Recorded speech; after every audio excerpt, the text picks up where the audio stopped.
Raymond and Sons, Raymond and Sons, Raymond and Sons. What is going on there, sir? My What's man, good? Roderick, What's good? Rod, Big R. chilling. Long morning so far. Had a long morning, but it was also a long night last night. But Yes, before we start while talking fight. about the games, man, before we start talking about the fight, tell us what's been going on since the last Raymond and Sons podcast. So we had the Eats challenge, and we talked a little bit about some MMA, but Right. what's been going on since then? And then chilling, designing my new man cave that Yeah, I'm ladies and currently sitting gentlemen, in. I got to if get rid of that behind me. if you didn't notice, ladies and gentlemen, he's got a new backdrop. So my man has a new and improved man cave. I had an opportunity to check out the man cave on Friday, and it is Yes, nice. I yes. give my approval. The Raymond Sons 2 thumbs up. I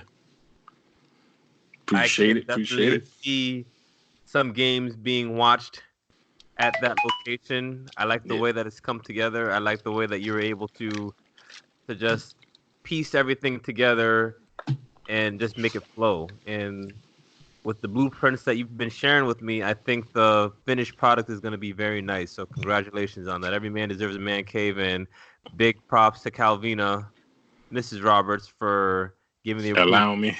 Yes, yes. I think we're gonna Appreciate it. have, yeah. This podcast goes to Calvina. So cheers. Yes. All right. I mean, for me, ended up, I mean, nothing too bad. Nothing too bad. I mean, wife is good. My daughter is good. This morning we ended up doing a little beach day. My daughter's been wanting to go to the beach for a little while. She's starting to get smart and she's starting to become more aware of things. So we haven't been to the beach in about a month. She told us earlier this week that she wanted to go to the beach. So we've been trying to entice her into being good, and we told her that her reward would be to be The able to go beach. and go into the beach, and she remembered. So this morning when we woke up, or when I picked her up from Nana's house, and I told her, "What are we doing today?" She gave me that big smile and said, "Beach." So she ended up winning, and we just came to the beach, and my lady is knocked out, which means it was a good morning to say the least. Yes. What did you end up doing this morning? Uh, Normal Sunday routine, the grocery shopping. Came back, went to brunch, and then rode some scooters down Riverfront, downtown Fort Lauderdale. So, like a big child. How fast did you end up getting?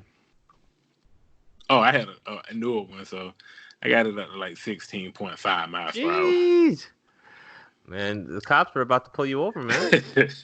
You slow down there, speed racer. Yeah, a little reckless driving, But we had a ball. We went sightseeing and tried some new neighborhoods out on the scooters. So shout out to Lime. Lime is definitely doing their thing, man. I wish I had that idea. Man, Yeah, that's a great whoever idea. that man who came up with that is probably just straight up chilling on one of the penthouse floors in one of those Fort Lauderdale downtown apartments right now, just watching. Looking down. That's me. There you go. You're welcome. Yeah, Nah. he looking down at everybody like, ooh, ching ching, ching ching. Or maybe he's also saying thank you. He drives around. Thank you, sir. I appreciate you. Thank you. Watch that car. Uh-huh. Oh man. But no, that's good, man. So as you were cruising around, any maybe potential neighborhoods that you and the Roberts family might be moving into from your little tours that you're doing?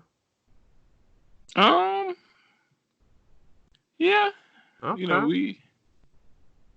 We I won't say we looking, but we just looked around and stuff, and then Dez was with us, so we was in a huge house. Somebody we could split it down the middle, and everybody could live there. So, but it was a huge house. Looked like two houses. I mean, you have your half of the empire, and then they have the other half. Right. It's one of those things where you got to use the intercom to be able to reach the other side of the house. Yeah, it was huge. Because when she was like, "Oh, both of us can stay there," we just split it down in half. I thought it was two houses. I was like, oh, and then one huge house, maybe 8,000 square feet. My goodness. Yeah, it's huge house. But hey, podcast takeoff, maybe get on that Joe Rogan level. I'm telling you. I mean, once we get to, I mean, right now we're at 10. This is episode 11, so we don't got that much before we catch up. Yeah, I think he on like 600, 700, something like that. We on him. We'll get him. We'll get him. Yeah, we get there. We're gonna let him sleep on us, and that's what we're gonna use for our advantage. So don't even worry about that, Joe. We got you. Yep, sneak attack. You going down? All right, let's start talking about some sports. So, what do you want to talk about first? I mean, let's go to the big headline. Sports night. Let's just do it. Let's do it. Wilder versus Fury 2. All right, so Rod, you're gonna be taking the lead, but I'm gonna read. I didn't have the big money to drop for the pay-per-view, so I was watching on ESPN the scorecard as it was going live, and I would refresh ESPN every 5 minutes just to see if I can see some clips of the fight. But you and I both saw what ended up happening. I had an opportunity to see the lead-in to that, so let's talk about that first before we talk about what ended up happening in the fight. So, part I got to see live was the initial walk-in, and you got Tyson Fury walking or doing his thing, and Deontay Wilder doing his thing. So let's first talk about Tyson's entrance versus Deontay's entrance. What were you thinking when you saw Tyson Fury coming down and the way that he was able to do his pop in circumstance? I was thinking, was the man already knocked out? Something didn't seem right to me. And he was going into the theme song like something about crazy or something like that was the theme song that he was riding into. Yeah, he's a Gypsy King. He always make an entrance, and he's a character. Like, he serenaded his wife after a victory. Like, so when he came on the throne getting carried by women, I was like, hey, it was good. Hold on. Hello. Look who we found. Perfect timing. What up, Des? Hey. So go ahead and sit down. Go and sit down. I'm gonna get a chair. So right now we're sitting on the box conversation, and the conversation is the entrances. So we just started talking about Tyson coming down to the song "Crazy," and I was thinking, man, is this man crazy? So we didn't even talk about specifically how it came down. So why don't you tell the crew what did you get the chance to see him walking down? I seen snippets of it. I watched B Smoke come down for Wilder, but tell him about how he was walking in, and all of a sudden he had ladies holding him up, and he came on a throne. He was walking in. It was women holding him up. Yeah, women were holding him up. Oh my gosh. The floating throne with, it's a person on this side, and then a person on each side in the back. Mm-hmm. With a crown on and a robe. I mean, I seen that part, and I thought, he was very confident. It was good entrance. It was it was great entrance. It was good entrance. Like I told him, he's the Gypsy King, so he got to come in like that. Yeah. With a crown on. So, and then I liked it. The theme song was a little weird for his entrance. It should have, came in with a little more on music tip. Hey, but he's a Gypsy King. He's a Brit, so you know how they is over there. Nutcases. Yeah, so I give him interest-wise at all time B-. So a 7. Yeah. 70%. He gets a Wilder. I like the mask. Like the all black everything. Black habits. Black magic. Yeah, he was doing the real Black history for sure. Like when you saw all the different people that they had on the screen when he was walking through, he was doing dedication to Black History Month, Blackness. So he had. That was D Smoke. That's Dez. That's Dez boy. That's my guy, D Smoke. I love everything about this. The album is called Black Habit. So it was good. I feel like he focused mostly on the intro versus his fight. Oh, I'm gonna tell. oh. Now I'm gonna say that Wilder is a slugger. Like he's not a He boxer. was not slugging. He was No, getting slugged. And you can tell he focused mostly on his interest. Because once he took the mask off, he was shaking. He was scared because I felt like he did not prepare. And Tyson looked bigger and appeared bigger to Wilder than the last meetup that they had. he's a big Wilder guy. was shook. He did not prepare for that fight. And on top of that, he was off. As soon as he got hit, he was off.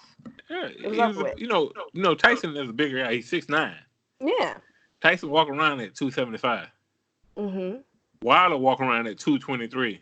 I mean, that's really not an excuse. We did just see what's the name get beat up by Latifi, and Latifi won for real. And that's the same exact matchup. Latifi he's 5'9", 5'10", and what's the name is 6'3", But 6'4". So that's not an no, but excuse. no, in boxing is different No. because Tyson, he tied him up, he lay on him. He tied him up, he lay on him. So you got a heavy Wilder with a heavier Tyson. You have a lazy Wilder No, with a athletic Tyson. I think he had. Nah, I don't know about that. I don't believe he paired. I don't believe what I'm saying is by that. I don't believe he prepared. I feel like he underestimated Tyson. I think he put too much weight on. He should have just came in as 220. Like Rocky Balboa versus what's the Russian? The first term that's what it was. Drago. Underestimated him. But he came in heavier, and then Tyson got heavier. Yeah. Because Tyson always outweighed him by 50 pounds.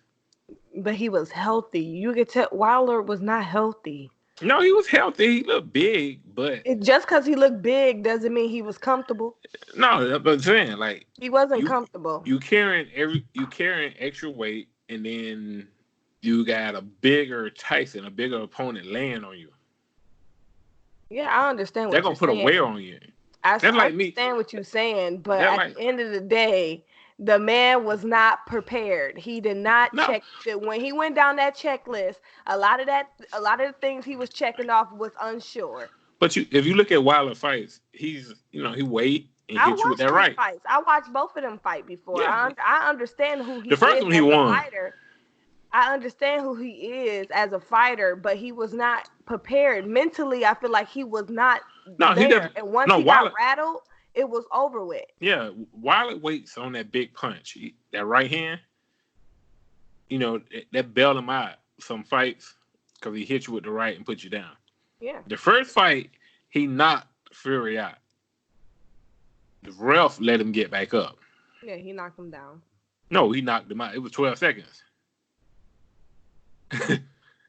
So if you down 12 seconds, what it is? You don't supposed to get, so they had to tie it, even though the first fight Tyson outboxed him in that too. But Wilder knocked him out. You down 12 seconds, fight over. So, but this one, it was going the same way as the first one. Tyson was outboxing him, but this time the right didn't come. The right wasn't coming. Tyson, he stayed too close. It looks like right. So when you're watching that first fight versus the second fight, it looked like Fury was doing some different stuff than he was before. He was prepared. Before Fury was doing that whole, Muhammad Ali. Let me try to move around with my feet. Let me try to make you move. Yeah, but it looked like this time Fury was actually getting in, and he was the actually hunter. trying. He was the hunter and not being hunted. That's exactly what happened. No, after you got hit with that right in the first fight, you can't sit back and let him hit you with it again. So you got to smother him so he can't hit you with it. If Tyson would have stayed back, he would have hit him with it. So the whole concept is, I'm going to stay this close to you so you can't hit me with that right. That's why he can't cock back. He's weak in his offense. Yeah, so that's why he was like this. Now, if they fight again in the third round, Wilder got to understand he got to become a boxer and get him off him to get the space to hit him with that right. Fury wasn't going to let him. If Fury would have sat back like he normally do, like a boxer do, Wilder would have hit him. and it would have been over. So that's why that's why his whole game plan. I'm gonna come out and attack, put pressure, because he don't want to get hit. He got hit with it last fight. He know what it can do. So how much of that you think from that new trainer? Pretty much setting him up, teaching him a little bit differently. Yeah. Put pressure on him. You don't sit back and let him cock and hit you. But as a dog in the fight, I ain't care who won. But I know Joshua was sitting back there laughing because Joshua seen he can take Tyson. I don't trust Joshua's judgment at this moment after he got knocked out by Rikishi. Yeah, well, see, Joshua was hurt in that fight. He had a concussion. It don't matter. Don't go into a fight. Don't go into a fight. Nah, you're too far in the back eye. If you that close, you gotta you that close, but look at it as life or death when it comes down to stuff like that. As an athlete, you know better. So if you get into that fight, I don't care if you have a concussion or not. Once you get into that fight, you made that decision to get in there. So it's on you. You have common sense. So if you lose, you lose. There's no excuses. But did you see the rematch? Did you see Kobe Bryant shoot with his broken hand? I'm just saying, I'm just saying. If you seen that Joshua rematch, you seen that shit was a fluke the first time. Right. Yeah, Joshua destroyed him. It wasn't even a fight. And Joshua predicted Tyson to win this fight. Because he's more scared of Wilder than Tyson. Yeah, of course. Because Joshua is a pro boxer. Mm-hmm. Boxers are scared of sluggers because a slugger only need one hit and it's fight over. Right. A boxer builds up, get you wore down, and then put you away. I think Joshua feel that Tyson is a more easier matchup than Wilder. Because they're both boxers. Yeah. They both understand. Yeah, he feel like he can outbox. Yeah, he can outbox Tyson. Right. But if he tries something with Wilder and sit back and get hit, that's it. Right. So that's what Tyson learned the first fight. And then he adjusted because he's a better boxer than Wilder. Not saying Wilder, no disrespect to Wilder, but the man, you're clearly a better boxer. I just feel like Wilder likes to be the hunter instead of actually hunting smart. No, because if you watch his previous fight, he just sit back. Yeah. Just sit back and try to get you tired, and then once he gets that opening, he get out. Yeah, he sit back because if you notice, he never throw it. Mm-hmm. He just wait, and then when you let your guard down to let him fly, he just reach over top and hit you with a cross or a right hook, and it's game over. I'm just looking at the stats and the fact that. Go look at the stats of the first one. The first one went just like this. I'm looking at power thrown 55 to 160 to Fury, and then power landed only 18 of Wilder versus 58. Percentage was 19% for Wilder. His jabs thrown 86 to Fury's 107. Jabs landed only 16 to 24. Total thrown, which is crazy to me, is 141 for Wilder and 267. And out of those thrown, he only landed 34. Wilder. Yeah, he sat back. If you go, he wasn't sitting back. He was getting drilled on. Little drummer boy went to town on his. Hey, pull out the first one. Pull out the first one. Yeah, the score. No, pull out the score. The numbers are similar. I think from what I saw before. So my question to y'all is, because I didn't get to watch it, round by round. I was just seeing what they were talking about on ESPN. From what they were saying is, round one, that went to Fury. Round two went to Wilder, and then from 3 on was pretty much Fury doing it. So when y'all were watching, when did you start? Because both of y'all, I talked to both of y'all separately. Third round. When did y'all start seeing? When he going to be made and when he ruptured, when he's going to be doing it. The first when round. He ruptured Wilder eardrum. Mm-hmm. Wilder could never regain his balance. That's when the fight changed. Second round, Wilder hit him with a cross and woke Tyson up. Because I saw that round 2, it looks like ESPN has scored Wilder. Yeah, because Tyson started sitting back, and he had reached over top and hit him with the right, and Tyson head snapped back. And I'm like, oh, that when Tyson started putting the pressure on him and staying close. He went back to his game plan. Yeah, because he up in the sit back, and Wilder reached over and popped him with one, and then he was like, okay, I can't let him. So he stayed underneath the whole time, and that's where all the power punches came. He knocked him down 3 times. 2 of them, he pushed him. The first one was a clean one. He hit, one, he tripped him. One, he slipped. He was already off balance. Yeah. So if you notice, regardless if he knocked him down or not, because he ruptured the eardrum, that causes unbalance. So he was going to, regardless, if he would have got hit softly, he would have failed. He was already rattled. No, that one where he tripped him, he clipped his bike in his heel. Looked like he was going back, but then he kind of pushed him a little bit, and then he was already off balance. As you said, maybe 2 punches hurt Wilder, but with blood coming out your ear, he can't catch his balance. If that would have never happened, I don't think he ain't hit nothing that hurt Wilder. He just ruptured the eardrum. He couldn't never catch his balance. He couldn't focus like that. All of his whole thing was also, if you lose balance, you losing a lot of stuff. So that means you losing coordination. Yeah, you can tell. You can't really stand. You wobbly. And he was losing a lot of blood. Yeah. So, but if they fight again, I don't know. He made him look too bad for him to fight again. He need to go take a nap. So what's going to happen? So, Rod and I were talking about this a little bit earlier today. So we know that Joshua going to take the WBC. So the question is one, is he going to use the rematch? He can't. Well, if he got to rush your eardrum. Yeah, he about to take a nap for a little while. He about to be but he still has that in his back pocket, right? He can still. Is there a certain amount of time that he can do it? Because he got to go see a doctor. He had 30 days to invoke it. Mm-hmm. So he got to go see what the doctor say. But do you see? Let's say, okay, I want to do the rematch because people are gonna watch it. It's gonna be all the threes are gonna be good. But what would be the issue of him not being able to do the rematch? What would have to go down? The thing is, they have a time period where they can fight again. Right. If he is not cleared, that rematch won't happen until the next title shot, which will probably be against Joshua. And Fury, whatever his name is.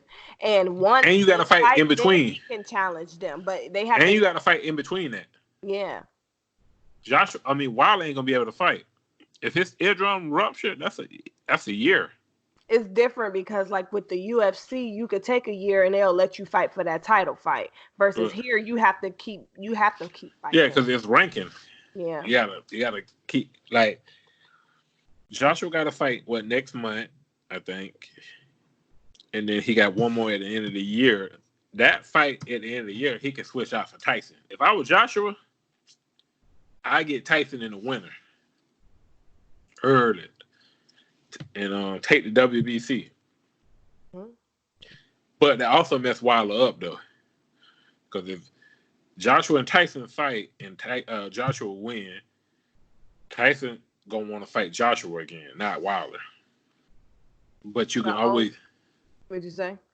You can always... But he still got to fight in between, so Tyson still could fight Wilder the third time, spring 2021. I look at it like this, though, with Joshua. People want to see Joshua and Wilder. So even though him and Tyson might fight, and if Tyson lose and Wilder is healthy, that's the money fight, at the end of the day. Yeah, that'd be a bigger fight. Wilder going to bring money over Fury. Nobody really, you know what I'm saying? It'd be USA versus Britain. Yeah. London. It'd be that instead of Brit on Brit. Yeah. So it's a bigger seller, but if I'm Wilder, I'm thinking, I want Tyson to play against Joshua, so then Joshua gets everything, and then after that, then Fury comes in and he can take it from Joshua. No, No, Wilder. but From Wilder, Wilder he get something back.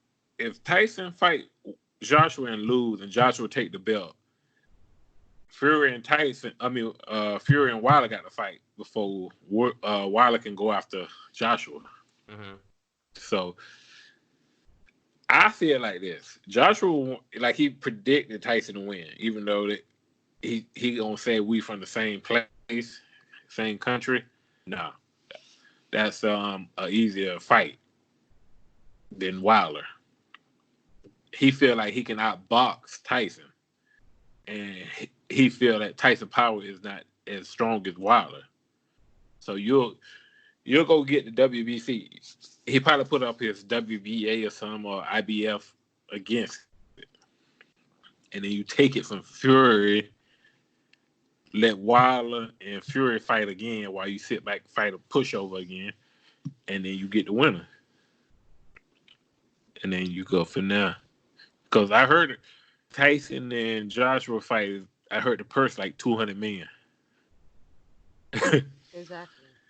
Yeah, so go get that money. So that second fight Joshua got, I cancel that. I get cut $2.5 million. Not the fight, and I go fight for her. What you thinking, Miss Desiree? You agree? Yeah, I just was, I'm over boxing nowadays. I'm over it.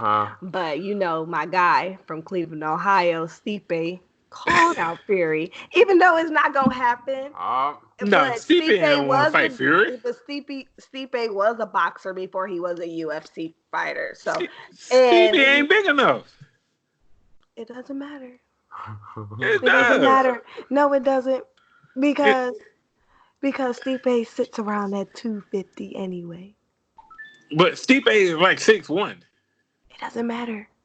It does. I fought big girls before. They, once they fall, they ain't gonna get up. Des.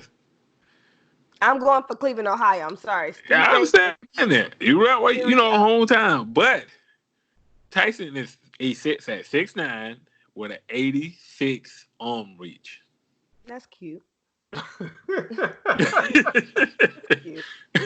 86. Bone. That's longer than Bones. And Bones is still. That's like 7 feet. That's 7 feet. That's like taller than me. That's your reach. Yeah. But he's still a light heavyweight. Bones is. Regardless, I'm just saying. That I would love to see my guy in a boxing. In a boxing match? Yes. No. Stipe, don't do that. Don't listen to Dad. Stipe, if you listen to this, don't listen to Dad. I'll never steer you wrong. Yeah, don't take that fight. Don't take that punishment. I would take the punishment for a couple million. Put me in there. Listen, you got to make sure you're able to enjoy that 2.5 million. Hey, remember the joke? Remember that joke? Would you let Tyson punch you in the face for $5 million? And you have a $3.5 million wheelchair? I mean, Aaron gets to enjoy the extra. No, you don't want to do that. Steve, now, if it's a UFC fight, oh, yeah. Go ahead, Steve. Take that money. Boxing, don't take that punishment. You don't have to. Not for nothing. I don't like Fury style, so I'm Gypsy King. My guy. Hey, the Gypsy King took down the Russian brothers now. That's true. He took that. Not just one, but both of them. Yeah, they were dominating boxing. How many years? Huh? How many years were both of them dominated for? Like a decade. Yeah. I'll give them that. Yeah, they were dominating, and Fury the one. Hey, he was like, "Let's calm it down." So I respect him for that. I don't like him. You don't like him because of his persona? Yeah, I just don't like him. He's a gypsy king. Like, He's a gypsy. I'm not gonna lie, I just don't like certain people. I'm not gonna say they're not talented. Just like Amanda Nunes, she is a great athlete, a great fighter, but I don't like her. You gonna stop hating on my dog? A hater's a hater, and I stop hating on my dog. Amanda Nunes is the goddamn truth. Well, there you have it. Okay, belt Amanda Nunes. Look, you heard it here again. Another wonderful in our insider boxing UFC insider, Miss Desiree. When are you gonna join us for the next fight discussion? What's next? What's next on the Rolodex? It is what's his name? I call him the Karate Kid. He reminds me of a little bit of Jones and a little bit of Anthony Silva. Come on, you got. I don't know. I got ESPN up. Any of these people look familiar? Oh, you talking about what a name? Airbender. Starbender. Yeah. Starbender. Salamander. Yeah. His face. Yeah. He fight next what a name? Next month. Yeah. I can't think of who he fight. Him. That's who we talking about. Oh, he's talking Romero. He's talking about Starbender. Okay. He's fighting a pit bull. All right, so we talk about this next. I'm gonna let you go ahead and do that study, and thank you again for coming out, Miss Desiree. You made. Hey, can Des come out and play? Yeah, now I'm about to go back in because I'll go get in trouble now. All right, go ahead and get your studies on, and we'll see you next episode. That is again Miss Desiree. All right, so I figured what we will talk about next, real quick, is. This is a fun story for me, and I was watching this yesterday as I was going through ESPN because, again, I couldn't watch the fight. There was a hockey game, an NHL game that was being played last night, and I believe it was the Toronto Maple Leafs against the Carolina Hurricanes, and this is one of those once-in-a-lifetime opportunities that you never see but in Disney, but it actually came true. So let me break down the scenario. You tell me what you're thinking. So you got the Toronto Maple Leafs playing against the Carolina Hurricanes. Carolina Hurricanes, they got not one but two goalies. Goalie number one gets hurt out of the game. All right, you're okay. You get the backup. Backup gets hurt out of the game. They got no more goalies. What is going to happen? They are without a goalie, and all of a sudden, you get the dude who's riding the Zamboni. The Zamboni driver comes through, not only suits up for the Carolina Hurricanes, but actually ends up winning the game for Carolina. Oh, you're 42 years old, too. Man, 42 years old, is the oldest first-time goalie to ever win an actual NHL game, and the man actually won the game. You know, before the injuries occurred, I mean, Carolina was up by 2 goals. All of a sudden, Buddy comes in. He gives up 2 goals, but Carolina still ends up winning it. Buddy ends up getting 8 out of 10 blocks on goal and ends up winning the game for the Carolina Hurricanes. Yep. And he also got $500. And he get the game worn jersey. So, hey. Bucket list, check. You know, I'm mad. I mean, look, this is a story that you're going to be telling your kids forever. Like, it's one of those Disney movies that, you know, you do anything, you work hard enough, you end up getting what your dreams are. But I'm kind of mad the man only gets $500 when that game Carolina needed, because Carolina is still up in it for trying to make a playoff. And Buddy does that. And Buddy only gets $500. I mean, if they lose, that's in NHL rules, though. I know. I'm just saying, though, man. $500. He was gonna get that $500. Well, win or lose, right? Yeah, he was gonna get that. But you give the man a little something under the table or something like that. Yeah, you can slip him something now. Slip a little something. You know, the jersey. Yes, I am happy that. Again, if I was him, I would be very happy. I would frame that jersey up. I'd have everybody sign it. But this dude, literally, in the morning when he wakes up, what are you doing later on tonight? Oh, you know, I'm going to work. I'm doing the Zamboni thing, making sure that the ice is nice and clear so that the players can play. Right. Let alone, I am the winning goaltender for the Carolina Hurricanes, who he probably doesn't even like because he's probably a Toronto Maple Leafs fan. You got to think like this. You was cleaning the ice. Yeah. You know how many times he probably imagined playing? Oh, shoot. And just to be able to play an NHL game and win. Oh, that's priceless. That's probably more than what, somebody probably give him. That's a memory you can tell the grandkids, everybody. That's your dream. You wake up with a smile on your face the next morning. Oh, he do for sure, man. Like, he's got all those clips. He's gonna have that tape. Oh yeah. He's gonna be playing it back and forth. Hey, watch this. Watch how I did this to what's his name. Watch how I did that. What's his name? They sent him the tape. They sent him the DVD. a flash drive, and they send him the photos. Yep. He on ESPN in the morning. He got that interview. Oh, He had the DVR champagne that. shower. He had the champagne shower. You know, Yeah. everybody's all loving on him. They don't even know his name. They're like, hey, good job, mate. Right. Just having a ball. Oh, he didn't even know where he was sitting as soon as he finished in the locker room. Like, they had to tell him, no, you sit over there, man. You sit over there. Oh, man. So, yeah, salute out to him. I seen his name. But like, that is some dizziness. He might sell it to Disney. That's what I'm saying. That's Hey, what happens if after this game, some team is looking for a goal? They're like, you know what? Hey, maybe we need to pick him up. You know? I mean, the man is 22 years old. Yeah, at least give him the practice squad. Hey, yeah, he got a few years in him. Oh man, but no, that's like the equivalent of, you know, when you and I went to that Heat Lakers game, all of a sudden, you know, LeBron cramps up. And they called me in. Yo, Rod, you got me, right? Hey, I'm ready. You run down American Airlines Arena, you suit up, you put the jersey on, you shoot a couple of shots just to warm up, and boom, you're on. Yeah. And we win? Yeah, and you win. Yeah, Lakers don't have to give me nothing. I'll take the memory. I would take the memory. Or you playing football, you know, it's again, you know, you playing. It's another game. The Miami Dolphins against the New England Patriots. You know, I guess, you know, when Gronk was here, Gronk gets hurt. A-Rod, come on. Catch that ball from your idol, Tom Brady.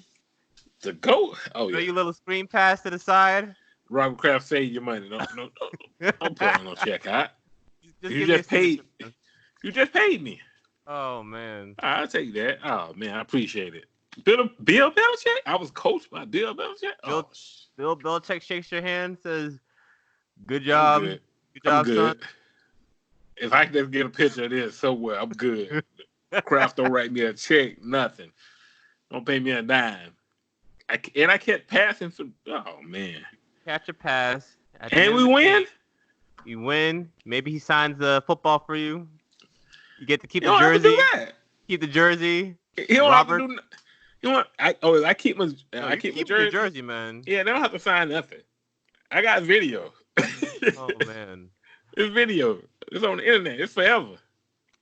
So the thing that I'm still talking about this hockey game, and it's not. I mean, the guy. Again, I'm not gonna say.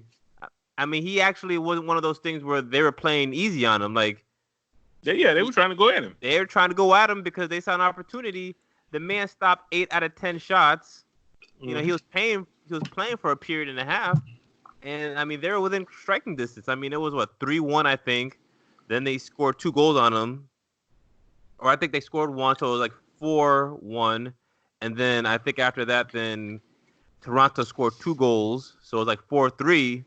And then after that, then Carolina put in a couple more goals for it to be 6-3. So for a while, it was close. Right. And the man still had to stop. The man still had to stop 8 Carolina more was shots. up 3-1 though. Yeah. 3-1, and then went up 4-1, and then went up 4-3. So he could have lost that game. Yeah, he shook off the rust and got good. Yeah. So what does that tell you about? Is that how good of a goalie this backup is? How bad of a team Toronto Maple Leafs are, or a combination of both? I mean, you got professional players. That's like me. I'm not disrespecting it. The Maple Leafs. Hey, I'm not gonna do that. Yeah, I mean, hockey players are bigger than you think. Yeah, my wife's family's from Toronto, Mississauga. Shout out to Mississauga, but no, you be in Canada. No, don't I do not accept his apology. Yeah, I got to make sure that I need the Maple Leafs to roll up on here right now. My passport still needs to work when I go in there. But look, I mean, he was able to stop 8 shots. I mean, that's dude may play hockey on a junior team or something. I mean, so if you go down here, so he's played a little bit. Like when you read down here, he's a Canadian, right? So it says, yeah. He says here the guy's last name is his last name is Ayers or something. So Ayers' last competitive action was an 8-game stint with the Norwood Vipers of the Allen Cup Hockey League. He allowed 48 or 58 goals and had a 77% save percentage and a 0-8 record. So the man, I mean, he's played before. Damn, man, win? I mean, they didn't win with him as a goalie.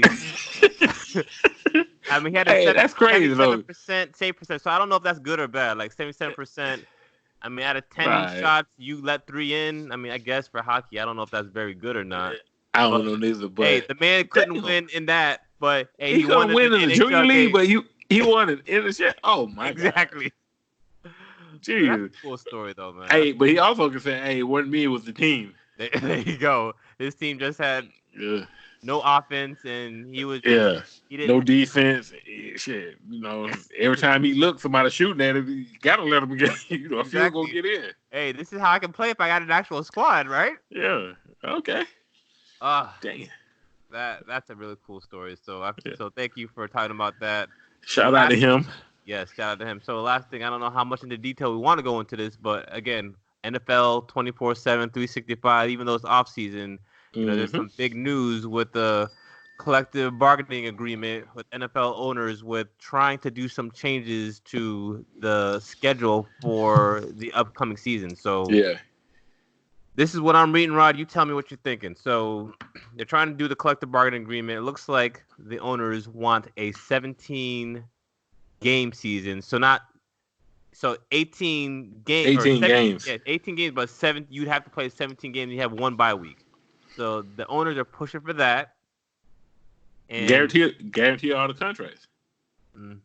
Well, there you go. So some other terms that they're looking at, that player reps are trying to look at, is they're looking at the elimination of any game suspension strictly for positive marijuana tests, a reduction of the number of players subjected to marijuana, gambling definitions that ensure players receive a portion of the gambling revenue, alterations to training camp, including an introduction to a 5-day acclimation period, a limit of 16 days in pads, a limit of 4 joint practices, and then they would decrease the amount of preseason games from 4 games to 3 games. They want to try to increase the amount of roster players from 46 to 48 for game day roster, and they want the overall roster to go from 53 to 55. And then it looks like injury reserve. Let's see, the practice squad would grow from 10 players to 12 in 2020 and 14 in 2022. So those are some of the things that they're trying to take a look at for this collective bargaining agreement. What are you thinking, man? If you're an NFL player, what do you think? Guaranteed my whole contract. I won't have a problem with that. That's a lot of wear and tear. There's a lot. That one extra game, some people may think, it's just one game. You're already playing those games for preseason, but why is it such a big deal for our NFL players, and why do they think that this is a bad idea? Why? It's just one extra game, right? Punishment. The body, the punishment the body got to take for one extra game. See, preseason, unless you own the bubble, the bubble of getting cut, you really don't play that hard. Mm-hmm. You play what? In the whole preseason, you probably play what? 12 minutes? That's true.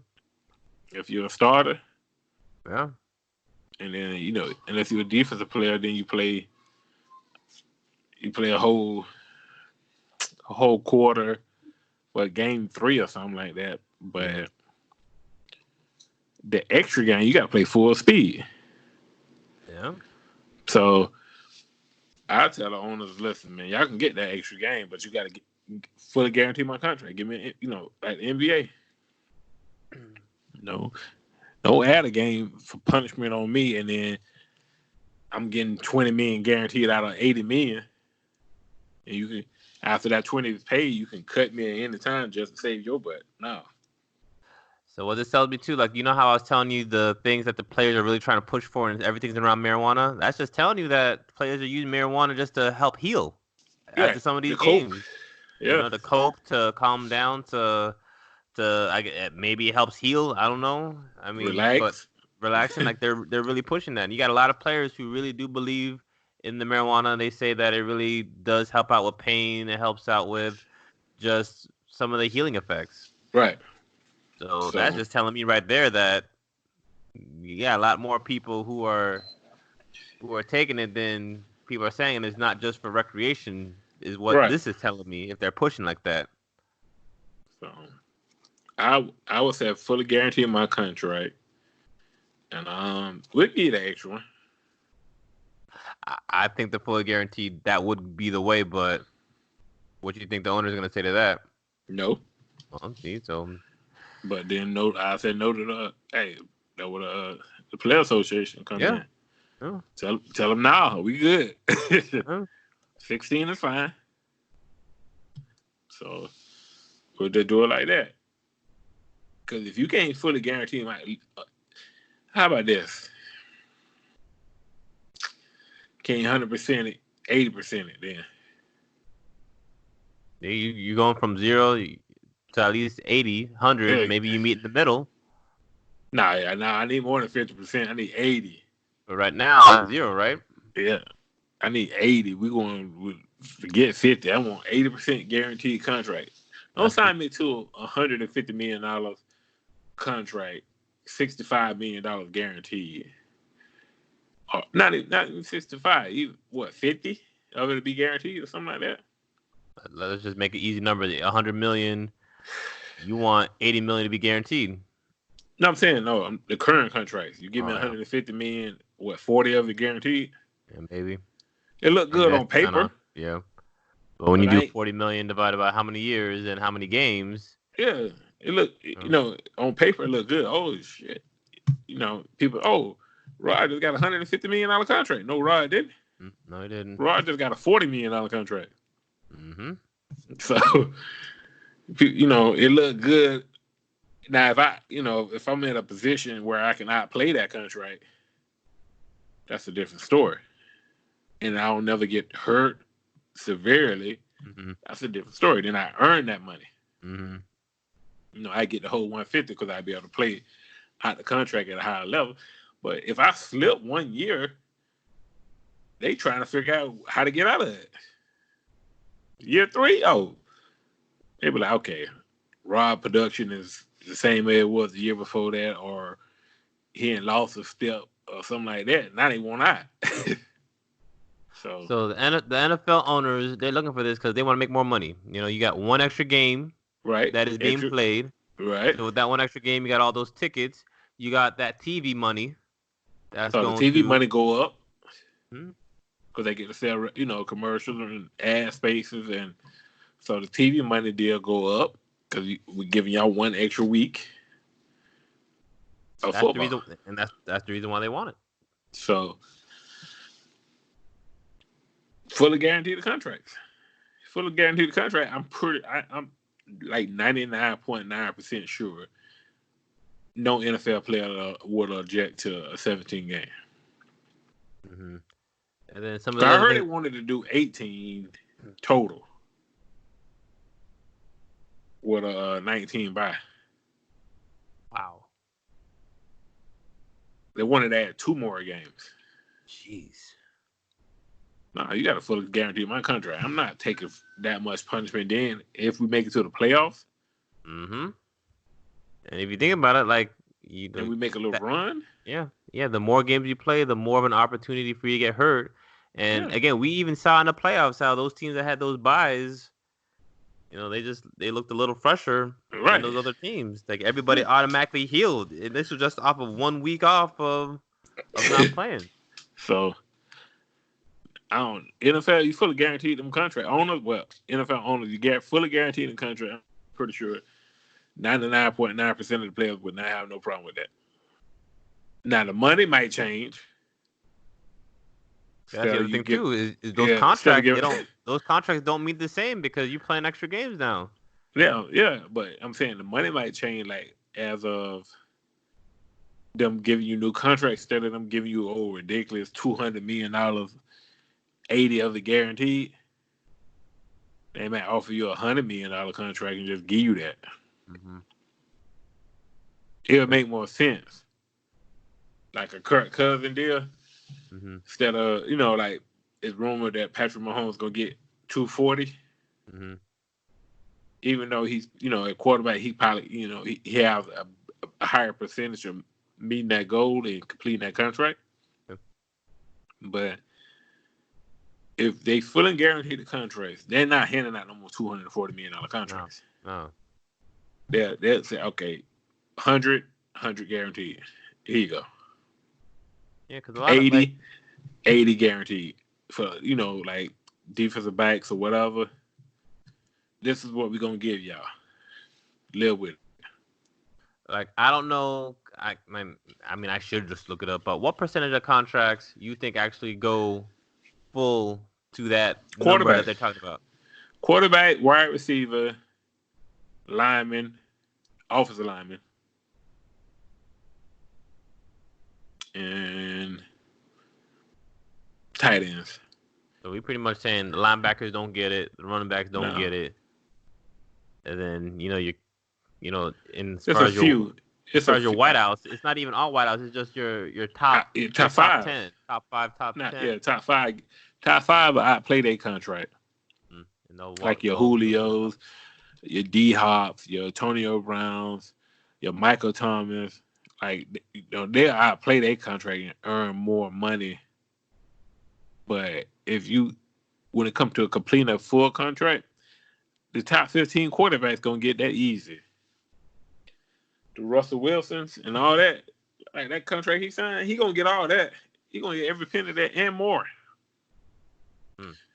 Like they're gonna, long as God forbid, knock on wood, no injury, he gonna earn every bit of that, every penny. So what you're saying is like 80% of the players in the league, 85% of the players don't even get that number that they say. Yeah, and when I mean offensive linemen, I'm talking about left tackles. Left tackle, yeah. All right. Mm-hmm. Unless you got a right or left-handed quarterback, then this is the right. But most of your quarterbacks are going to be that left tackle, left guard, left tackle. So, like, they're the ones that get the contract and pilot. Well, like if they get $100 million contract, 80 to 90%, they would get that, barring any major injury. So, but corners, linebackers, defensive tackles, linemen, safeties, and all that. Unless you just a freak, Earl Thomas, Ed Reed, Dion, Champ Bailey, or somebody like that. Like when it comes to linebackers, like the only one that I played a contract and played through it in the last decade, Ray Lewis, Brian Urlacher, Lance Briggs, Terrell Suggs, Luke Kuechly. You feel me? It's just a handful, and that's about it, probably. So yeah. And you see Luke Kuechly, he's 28? He ain't retired. He retired, yeah. So, like, you're not, like, any other position, man, your chance of getting that contract is horrible. So. And the other thing, too, is right now when you're looking at that CBA, right now the league revenue, it's still more towards the owners than it is to the players. I think right now, like I'm reading right now, it looks like the league sharing revenue, the player share is 47%, which means 53% still goes to the owner. So right. So fully guaranteed the contracts, you'll get 17, 18 games, whatever. Like the owners, all right, it's give and take. Yeah. Let's do this here. Instead of 17, we give you 18. Fully guaranteed the contracts. They'll do that. May need to be on the NFLPA, man. Because that's safety for my family. Yeah. Because if I had an extra season. I played 19 games, right? That 19 game would have been like a conference championship game. Mm-hmm. A Super Bowl, right? Mm-hmm. But now it'll be a second round playoff game. Yeah. And you're one of these players that do that 4 or 5 times, then that's already you're adding an extra season already. Right. 4 or 5 seasons. Right. So fully guaranteed the thing that I have security, barring, God forbid, any injury for my family. I know I'm gonna be taken care of. I ain't talking about the insurance from the NFL. I ain't talking about no pension. I'm talking about like I signed an $80 million contract, $80 million guaranteed. I play I signed 80 million. What 5, 6 years? And I play 5 and get hurt in the 5th. Let me get all my money. Mm-hmm. I played out of the 6. I played 4. Let me get my money. NBA do it. Yeah. MLB do it. Yeah. And what we were talking about too, with all those players that have those guaranteed contracts, most of those or the non-guaranteed contracts, some of those players will get cut. Right. Once they look at the salary cap, you're in year 3 out of 5. Yeah. And you know what? Let me cut you, and that happens a lot. Yeah, like you signed me to an $80 million contract, but since y'all up to the cap, You go in the draft, you draft somebody, and now you cut me, and and my playing average is as of a rookie now, or it's a little below what you signed. Like I'm here, you gonna cut me, or my statistic is even. I'm a salary cap cadre. I make too much money, even though my play never slipped. You gonna cut me, so fully, a year ago you committed to pay me that money. So what happened? I gave you the same production that you signed me for. Why are you cutting me? Oh, because I'm making $17 million. The money I earned. So I'm definitely a player's advocate, but I'm gonna play devil's advocate. What happens when the dude, he gets his money, now he's sitting pretty, you pay me no matter what, but you can get around ball that out or not. Then... Yeah, you could put that in the contract. Make it I want to say more performance based, but be like, all right, look, if I'm a 1,500 yard receiver, when you give me that money, you say, okay, don't go below this threshold unless you hurt. If you play all 16 games, you should be able to give me over 1,000, right? If you can get what happens when my quarterback gets hurt, season-ending injury. No, but if your quarterback get hurt, it's me. So, feel me? I'm a 15. I should be able to get. If he was a second string quarterback in the NFL, I should be able to get 1,000 with him. When you gave me if I'm averaging 1,300 when you gave me the contract, that's with the number 1 quarterback. With the number 2 quarterback, I should still be able to get over 1,000. Hey, what happened when Ben Roethlisberger got hurt, and then after that? But Juju suffered because he learned you don't have AB on the other He's side. the number 1. I will give you that. He's number 1. Yeah, you get the number 1 coverage now. You get coverage rolled to your side now. Not saying Juju ain't a dog, but I got you. Hey, you ain't the number 1 dog. You understand now that he has a year on his belt as being the number 1, you can train harder. So you can, see as being the number 1. But yeah, just do it like that. If I'm averaging 1,300 and you give me $80 million, put in a contract. Listen, if you don't meet it, like, all right, Patriots, prime example. Tom Brady and Gronk, they last year. They missed each one of them missed a additional $5 million because it was all a center base. This many yards, this much playing time. You feel me? Like, and they signed that, so they was okay with that. They didn't complain. They didn't do nothing. They like, okay, we didn't meet it. So are those incentive-based contracts guaranteed contracts then? I mean, that's a different type of contract then. Yeah, because then you don't have to worry about, the Hainsworth and all that got $100 million and lay it down.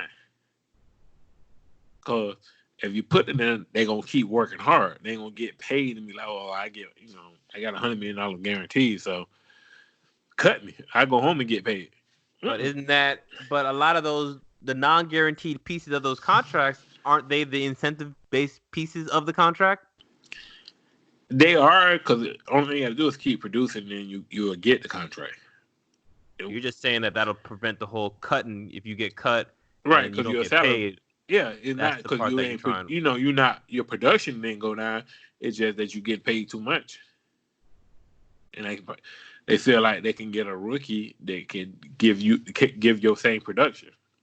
So maybe that's just the piece that they got to take a look at. Is in these contracts, don't having them be cut when they're doing the same production. Right. Shouldn't be in that contract, and then like maybe Sammy that's where Watkins. you meet in the middle. Sammy Watkins is a good,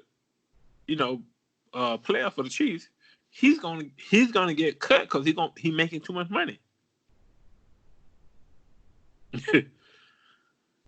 he's gonna be a free agent because I ain't gonna say cut. He's not gonna get signed back to Kansas City. Signed back, yeah, because he make too much money. I'm not saying he's not a good player. He just make too much money. So you eliminate that. You put it where, hey, when I gave you this contract, you were giving me this. Don't let it go below this. Not if you hurt or, we good. You get all this money. But if you fall below this, I'm going to have to go another way. And that's an out for the owners. I'm pretty sure the owners just hate that. You just got to make sure ain't no craziness going on with the player getting sitting on the bench and missing playing time when he can play. Because they don't want to, they want to hold back his production. So you don't meet that goal. You can see that happening too, yeah. So, all right, man. All right, so before we leave, we got some movies we need to talk about. What's going on? You took the day off, the week off this movie, but what about last week? Last week, when did we go see last week? Oh, Sonic. All right, what you talking about? We want to see Sonic. Sonic is a good movie. If you tell us a little bit about it, what you think? How many ratings? How many pounds? How many fists did you give it? I gave Sonic 3. 3 out of 5. Sonic was good, especially if you grew up. But if you're in your mid-30s, you grew up on Sega and all that, it was just like the game. They did Sonic justice, man. Salute out to them. So was it a? Cause I haven't really seen the preview of it. So is it like animated type thing, or is it like he's CG and he's in the real world, so it's like he's with us, but he got all his powers, the speed, everything. You gave that movie how much? I gave it 3. It was good movie. Jim Carrey. Oh man, amazing. Jim Carrey still got it. I ain't saying he lost it, but he still got it. He showed me he still got it. So what happened if you weren't a fan of Sonic the Hedgehog growing up? What do you think? It's still a good family movie. It's a good time. If you don't got a family, it's still a good time. PG, right? Yeah, I think it's PG. Maybe PG-13, I think. No, it's PG. I think it's PG. Let me look. Let me take a look right now real quick. It looks like it is PG. Yeah, PG. Yeah. All right. Looks like IMDb. What they gave it 6.9 out of 10. Rotten Tomatoes 63%, and Rod gives it 3.5 out of 5. So, no, I gave it 3. Oh, 3 out of 5. Yeah, 3 out of 5. So I'm pretty much on par with. Pretty much on. Yeah, I would say that. Yeah. So it's a good movie. It's a good time. It's fun. Is it the best family movie so far of the year? We're in February right now. Most of the movies because I mean, a lot of good things about Onward. We didn't talk about that movie. Did you already see that? No, it came out this Friday. Oh, so me and the boys didn't get a chance to go see it. All right, so as of now, this is probably the number 1 family movie. I mean, we're still early. Yeah, that I've seen, but Onward, I heard is very good. And probably they saying it's probably Pixar's best movie since Toy Story. Wow. And I mean, I ain't talking about the last Toy Story. I'm talking about 1. Wow. All right, so we'll have to wait on Rod actually watching that movie before we let him give us the true rating, the Rod rating. And this Friday, Invisible Man. Uh-oh. I saw the clips of some of that.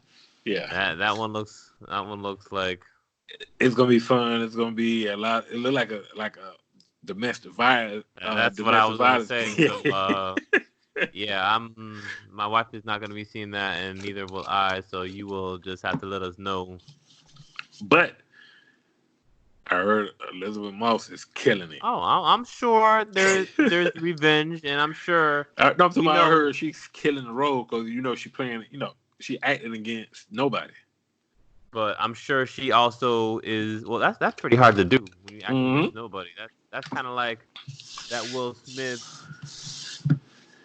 whatever that movie I'm was. Legend. I Am Legend.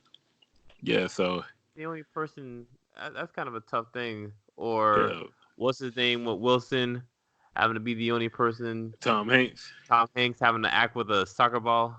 Yeah, so I heard she's doing real well. So we'll be going to see that this Friday. So I will have a review for the next podcast. All right, so stay tuned. All right, man. We've been talking for an hour and 5 minutes. So it's about 5 p.m. So it's time to go. Anything you want to leave with the crew?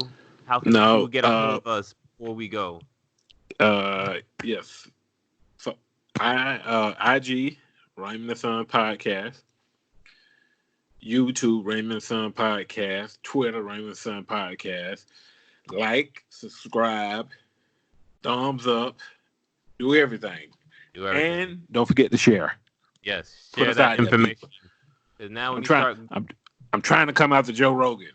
Yeah, when you start Googling Raymond and Sons now podcast, you're gonna find us now. Before you're like, where do I look? But you Google us, or actually, if you talk to ALEXA, she'll find us too. Yeah, I'm gonna set a name, Alexa. We on there. Ask Alexa to play Raymond and Son podcast. She gonna pull it up. There you go. Put us on. In the background. Let us ease our way in. You're gonna like what you hear. What you hear, especially with Rod's smooth microphone. It picks up that voice. See, there you go. All right, Rod. So we ready.